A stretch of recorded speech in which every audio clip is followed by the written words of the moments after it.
There's the artificial kind of seeking forgiveness, astaghfirullah, astaghfirullah, astaghfirullah, astaghfirullah, astaghfirullah, which for some people is so artificial, like Ali radiallahu anhu saw somebody doing it and said to him, your istighfar needs istighfar. Because it's just rolling off your tongue. There are some things that keep you and me from seeking Allah's forgiveness.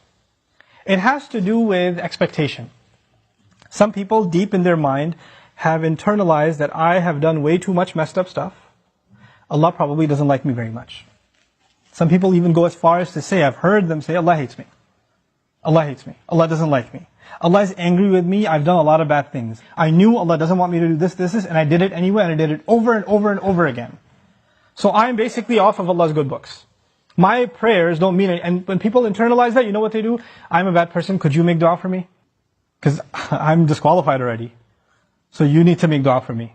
Because I'm hoping at least Allah will listen to you. Maybe I have a chance. Because there's no way He's going to listen to me. You seem to have a much better connection with Allah than I do. Let me take you back, short reminder. Who was the offer made to by Nuh alayhi salam? Nuh alayhi salam was making this offer to one of the most rebellious nations on earth.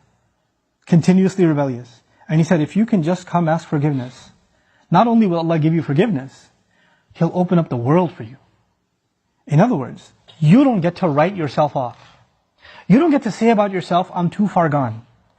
Seeking forgiveness is not for you, maybe for somebody else, but I'm a lost case. I'm a terminal case. I'm beyond hope.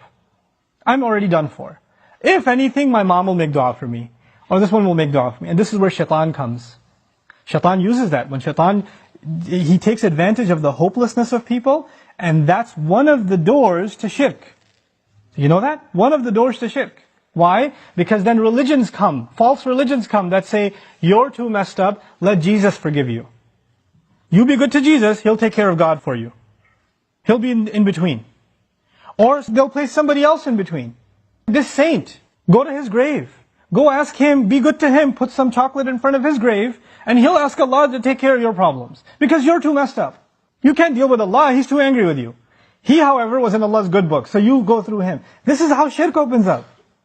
In other words, the essence of our direct connection with Allah, which is what Iman is, which is what Tawheed is, which is what La ilaha illallah is. The essence of it is you get to ask Allah directly for what you need. And I'm telling you, I'm reminding myself, the thing we need the most, because it will take care of all of our needs, is seeking forgiveness.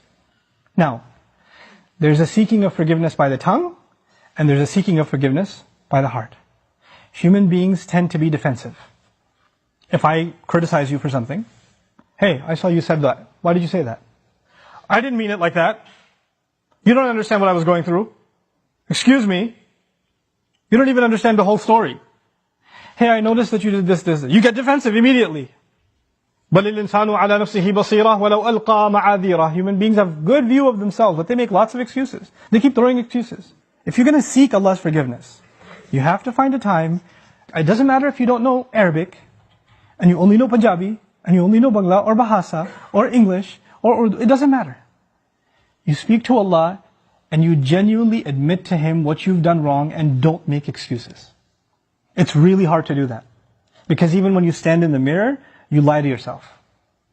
You tell yourself, I'm not that bad. I have reasons for what I did. I have justification. I've been through a lot. But when you're going to come in front of Allah, you have to forget about justifying. Because all of your justifications, He knows them already.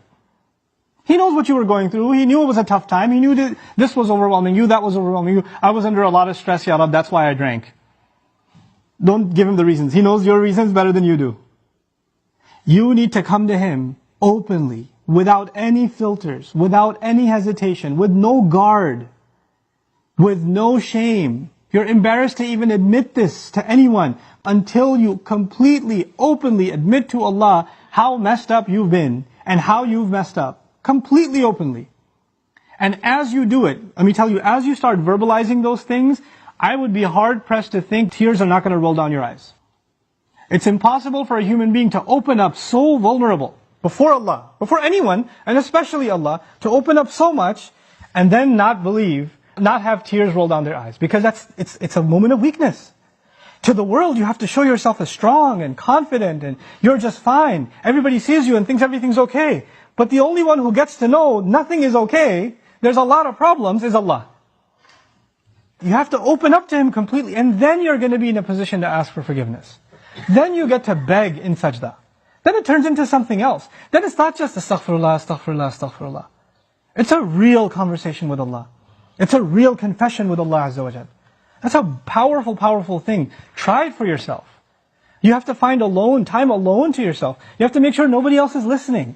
You can't even do it in the middle of the night. You get up from the bed, the wife is still in bed, you sit on the side of the bed, Ya Allah, forgive me, and she's listening. You can't do that. Be in the car by yourself. Doesn't matter. Be somewhere alone. This is just your time with Allah.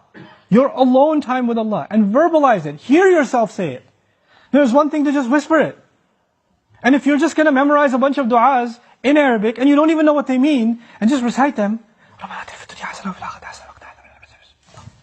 if you're going to keep doing that, and those du'as are beautiful, they're powerful, but if your heart isn't speaking them, your tongue is speaking them, then you're not seeking istighfar yet. May Allah reward you for the dhikr that you're doing, for every harf that you're reciting, but that's not istighfar. Istighfar is something else. And when these tears come down, when this starts opening up, then the sky opens up.